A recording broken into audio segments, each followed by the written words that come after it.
రామనామము రామనామము రమ్యమైనది రామనామము అంటూ నిత్యం రామ జపం చేసిన శబరి శ్రీరామునికి భక్తురాలైంది. అదేవిధంగా నేటి కాలంలో రాముణ్ణి జపిస్తూ 40 ఏళ్లుగా సీతారాముల కళ్యాణం చేస్తూ అనసూయమ్మ కూడా ఆ శబరిని తలపించేలా సీతారాముల కళ్యాణాన్ని నిర్వహిస్తున్నారు. ఎప్పటిలాగానే ఈ ఏడాది కూడా ఎంతో వైభవంగా కళ్యాణాన్ని నిర్వహిస్తున్నారు.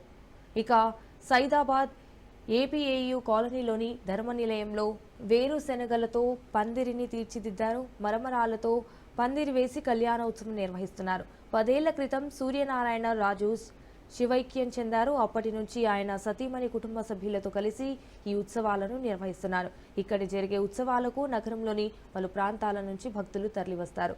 మరమరాల ముత్యాల పందిరి అలంకరణను ఉగాది రోజు ప్రారంభిస్తారు. సుమారు 40 మంది మహిళలు రోజు దారాలకు మరమరాలు ఎక్కించి వేరుశనగలను అలంకరణకు వినియోగిస్తారు. రామనామ జపం చేస్తూ ఆధ్యాత్మిక వాతావరణంలో ఈ అల్లికలను సాగిస్తారు.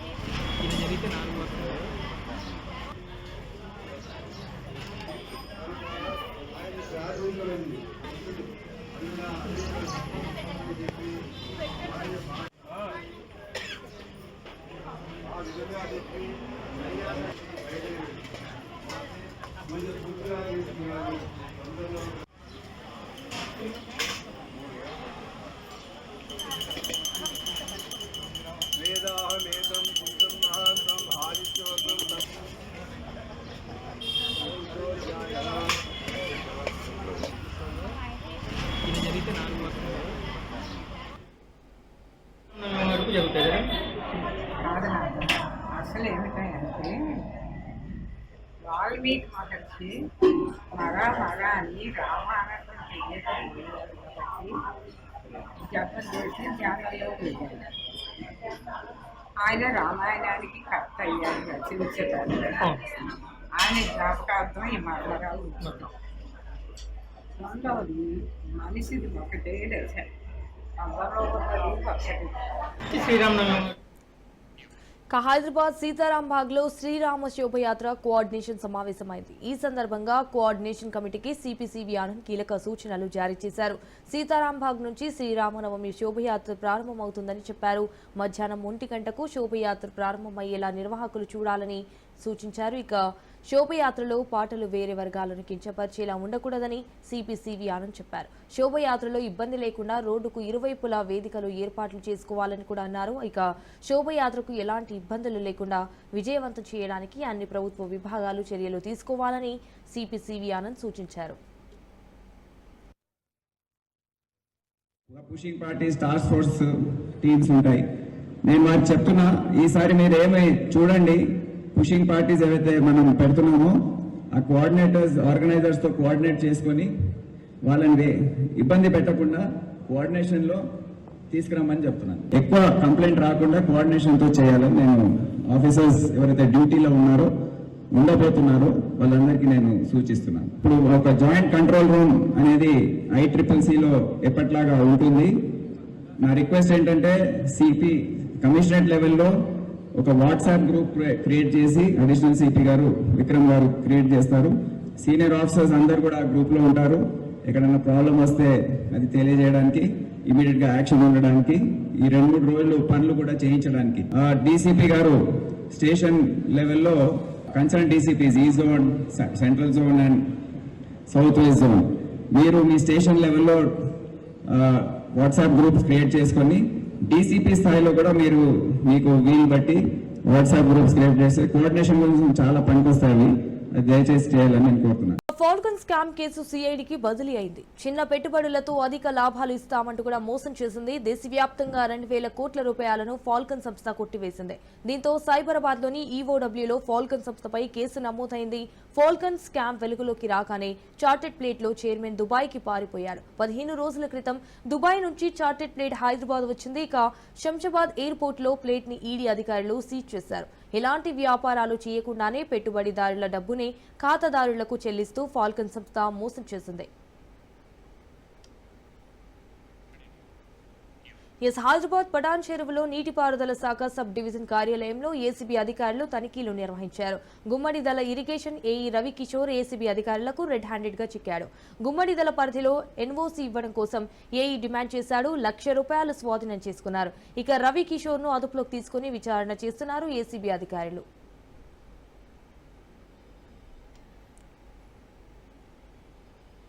ఇంటితో సహా ఇక్కడికి వచ్చాము. ఫస్ట్ కంప్లైంట్ ఇక్కడ లోపల పంపిస్తే దాన్ని లోపలే రానివ్వకుండా, ఇది డిఈ గారి ఆఫీస్ ఛాంబర్. యాక్చువల్లీ ఏఈ గారికి ఇక్కడ ఛాంబర్ లేదు, అందులోనే చైర్స్ ఉన్నాయి.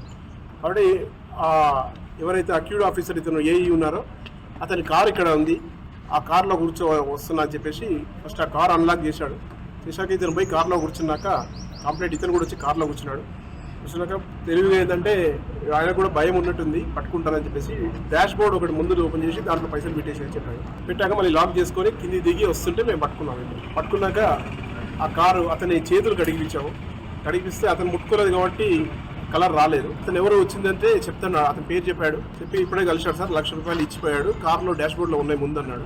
ఆ కార్ ఓపెన్ చేయించాము. డాష్ బోర్డ్లో ₹50 2 బండిల్స్, ₹500 నోట్లు 2 బండిల్స్ ఉన్నాయి.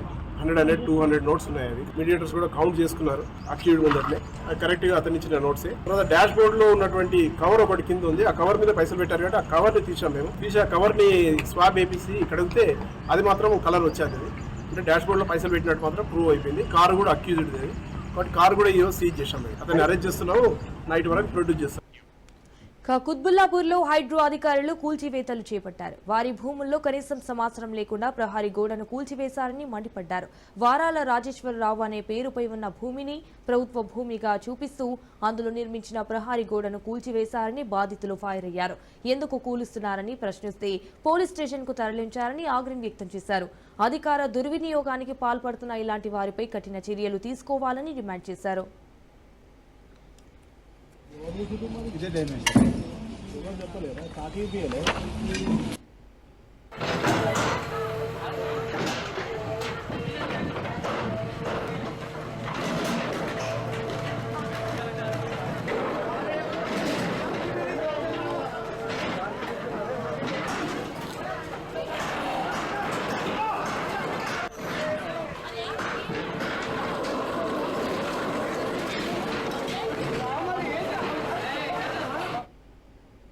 నోటీసులు ఇవ్వకుండా మన హైదరాబాద్ లో ఏదైతే మా సరిహద్దులలో కంపౌండ్ కట్టుకున్నామో ఆ కంపౌండ్ గెలవచ్చింది. మేము ఈ కంపౌండ్ 2009లో నిర్మించడం జరిగింది. మా పాలలో మేమందరం కలిసి ఎవరు అద్దబందుల వాళ్ళు పంచుకొని ఉన్నాము. ఉంటే వీళ్ళు ఎప్పుడో 2010లో మార్టిగేజ్ ఏదో పెట్టుకుని ఏదో చేసుకున్నారని చెప్పేసి వీళ్ళు హైదరాబాద్ ఇవాళ పొద్దున వచ్చారు. దీనికి ఆ ల్యాండ్ కి ఎటువంటి సంబంధం లేదు.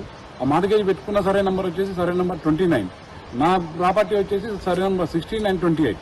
ఈ నా అద్దుబందులలో పంచుకున్న అద్దుబందులలో నా అంతలా మేము కంపౌండ్ వాళ్ళు కట్టుకొని ఉంటే ఇవాళ చెప్పా చేయకుండా వచ్చేసి మాకు ఇది రోడ్ కావాలి, ఇలా డాక్యుమెంట్లో రోడ్ ఉందని చెప్పేసి వాళ్ళ ఎవరైతే ఎస్ఎఫ్సీ వాళ్ళు వేరే ప్రైవేట్ వ్యక్తికి అమ్ముకుంటే వాళ్ళకి రోడ్ యాక్సెస్ లేదు. ఈస్ట్ ఫేస్కి రోడ్ 12 ఫీట్ల రోడ్ ఉంది. నా దాంట్లోకించి రోడ్ ఇప్పుడు మాకు రోడ్ కావాలని చెప్పేసి 40 ఫీట్ల రోడ్కు సంబంధం కావాలని చెప్పేసి ఉన్నదంతా డెమాలిషన్ చేసి ఇవాళ హైడ్రా అంటే దౌర్జన్యంగా ప్రైవేట్ ల్యాండ్లకు వచ్చేసి దౌర్జన్యంగా వాళ్ళ గుంజుకోవడం జరుగుతుంది. ఇది ఎందాక సమంజసం అని చెప్పేసి రంగనాథ్ గారిని అడుగుతా ఉన్నాం. ఇది ఒక లేఅవుట్ కాదు, ఎటువంటి రోడ్డు మెన్షన్ ఉండదు. అయినప్పటికైనా కానీ మేము దౌర్జన్యంగా మా దగ్గర అధికారం ఉంది కదా అని చెప్పేసి ప్రైవేట్ వ్యక్తుల మీదకి వచ్చి ఈ రోడ్ అని చెప్పేసి ఉన్న ప్రైవేట్ ల్యాండ్ల నుంచి రోడ్లు తీస్తా ఉన్నారు. మరి ఇది ఎందాక సమంజసం అని చెప్పేసి హైడ్రా కమిషనర్ రంగనాథ్ గారిని అడుగుతా ఉన్నాం. దీని మీద మేము కోర్టుకి అప్రోచ్ అవుతా ఉన్నాం. ఎటువంటి నోటీసులు ఇవ్వలేదు మున్సిపల్ కానీ వీళ్ళు రంగనాథ్ కానీ ఎటువంటి హైడ్రా నుంచి ఎటువంటి నోటీసులు ఇవ్వడం. ఇవాళ పొద్దున ఎట్లా అంటే పొద్దున్న దొంగలకి వచ్చారు, మమ్మల్ని మేము మీరు కోసం పోలీసు వాళ్ళతో లిఫ్ట్ చేయించారు, పోలీస్ స్టేషన్ పంపించారు. మేము వచ్చే వరకల్లా ఉన్నదంతా డెమాలిషన్ చేసి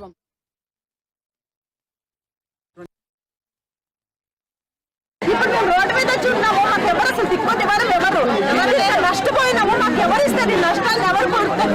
కష్టజీవులు మీద కష్టం చేసుకుని బతుకుతామంటే ఉన్నైపోయినా ఉంచుకునే పోయినా అమ్మిపోయినా మాకు ఇంకేంటి దిక్కు చెప్పండి మీరే. ఒక నోటీస్ కూడా రాలేదు కూలగొడుతున్నామని. వస్తువులు మున్సిపాలిటీలు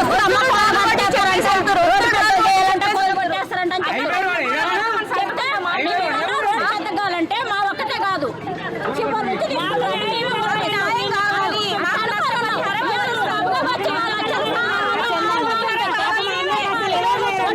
వ్యాపారాలు చేసుకుంటాం. మరి ఇప్పుడు అన్ని నాయకైతే అన్ని కూలగొట్టేదాకైతే మేము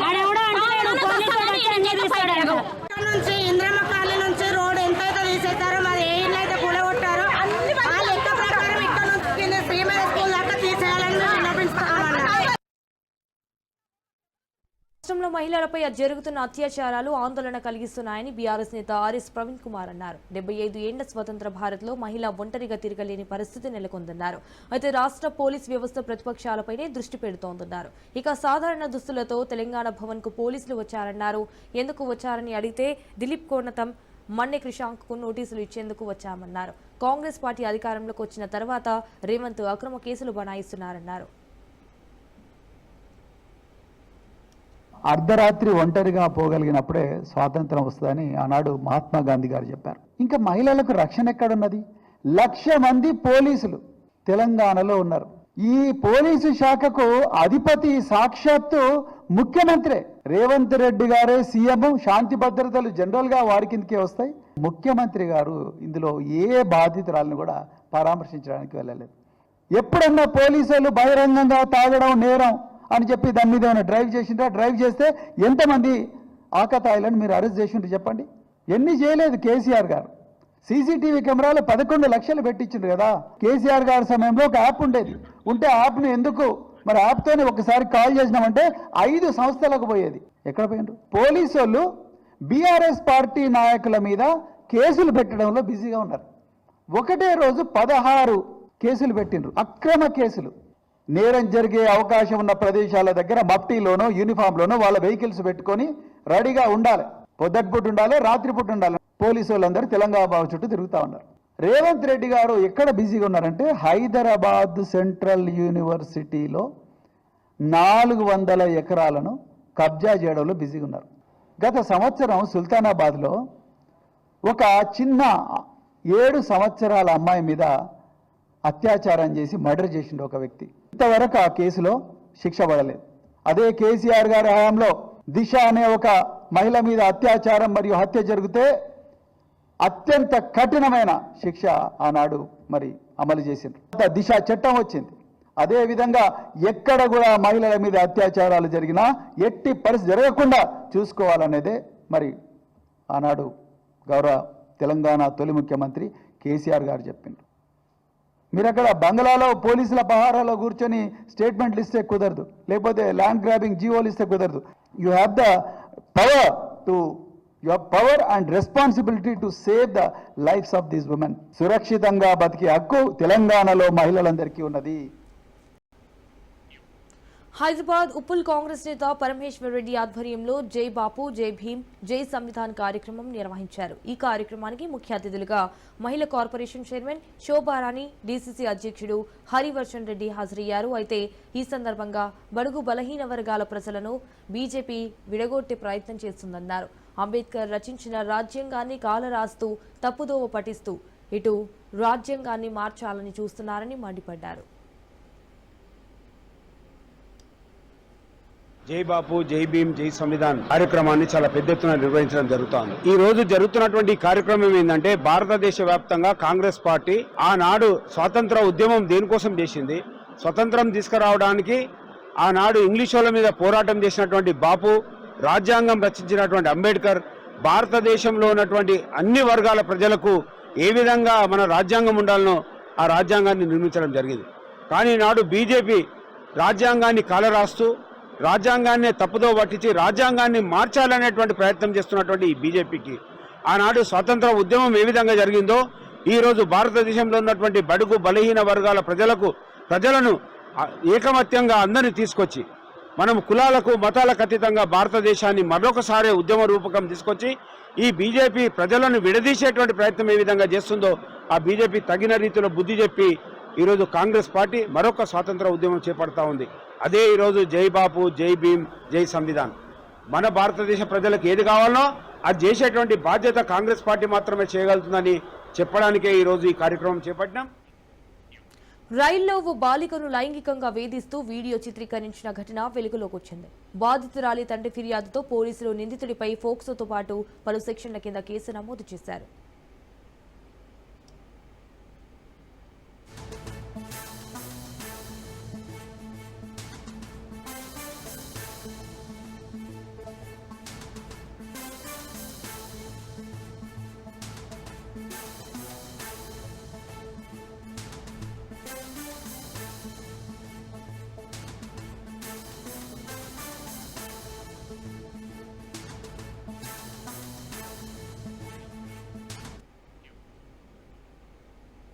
ఈ నెల 2న ఒడిశాకు చెందిన ఓ వ్యక్తి తన భార్య పిల్లలతో కలిసి రక్సెల్ టు సికింద్రాబాద్ ఎక్స్ప్రెస్ లో సికింద్రాబాద్ కు బయలుదేరాడు. అర్ధరాత్రి ఆయన పెద్ద కుమార్తె వాష్రూమ్ కు వెళ్లింది. అదే సమయంలో వెనుక వెళ్లిన ఓ వ్యక్తి అక్కడే అరగంట పాటు ఆమెను బంధించి లైంగికంగా వేధించాడు. అంతేకాదు లైంగిక వేధింపులను సెల్ ఫోన్లోనూ చిత్రీకరించాడు.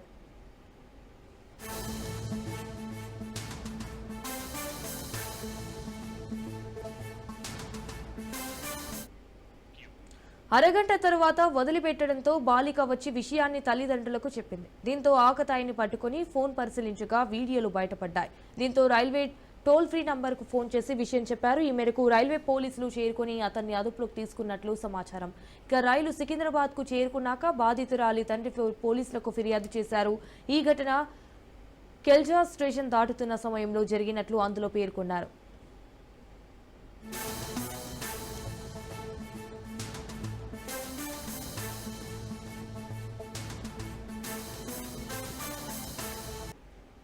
బొల్లారం చెక్పోస్ట్ వద్ద మార్పు ఫౌండేషన్ ఆధ్వర్యంలో ఏర్పాటు చేసిన బస్ షెల్టర్ ను north zone traffic additional DCP Venugopal Reddy ప్రారంభించారు. ప్రయాణికులకు బస్ షెల్టర్ ఎంతో ఉపయోగకరంగా ఉంటుందని, రోడ్డుపై ఎండలో నిలబడకుండా షెల్టర్లో వెయిట్ చేసి బస్ వచ్చాక వెళ్లాలని తెలిపారు. ఇక నీటిలో ఉన్న బస్ షెల్టర్ ను ప్రయాణికులు ఉపయోగించుకోవడం లేదన్నారు. ప్రయాణికులు రోడ్డుపై నిలబడడం వల్ల వాహనాలకు ఇబ్బంది కలుగుతుందన్నారు. ప్రయాణికులకు బస్ షెల్టర్లు ఉపయోగించుకోవాలని సూచించారు.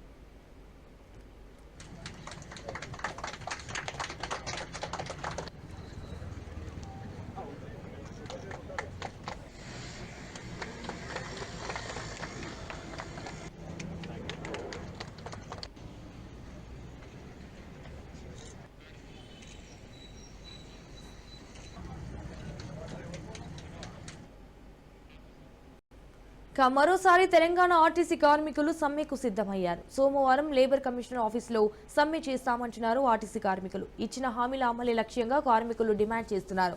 అయితే ఆర్టీసీ ఉద్యోగులను ప్రభుత్వంలో విలీనం చేయాలంటున్నారు కార్మికులు. అలాగే యూనియన్లపై విధించిన ఆంక్షలను ఎత్తివేయాలంటున్నారు కార్మికులు. ఇక 2021 వేతన సవరణ సాధనకై పెండింగ్ డిమాండ్లు పరిష్కరించాలని ఆర్టీసీ కార్మికులు డిమాండ్ చేస్తున్నారు.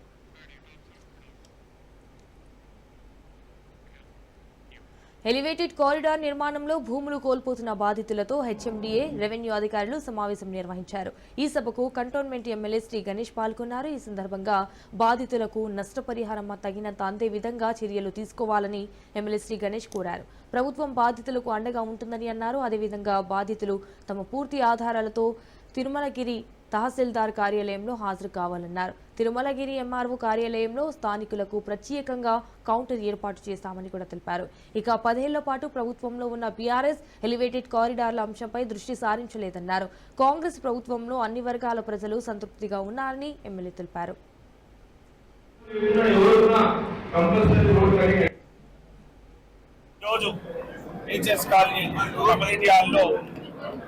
ఏదైతే ఎలివేటెడ్ కారిడార్ ఉందో దాని గురించి ఎవరెవరిదైతే ప్లాట్స్ పోతున్నాయో వాళ్ళందరితోటి గ్రామ సభ ఏర్పాటు చేశారు కలెక్టర్ ఆఫీస్ నుంచి. అందులో భాగంగానే నేను కూడా ఇక్కడికి వచ్చాను.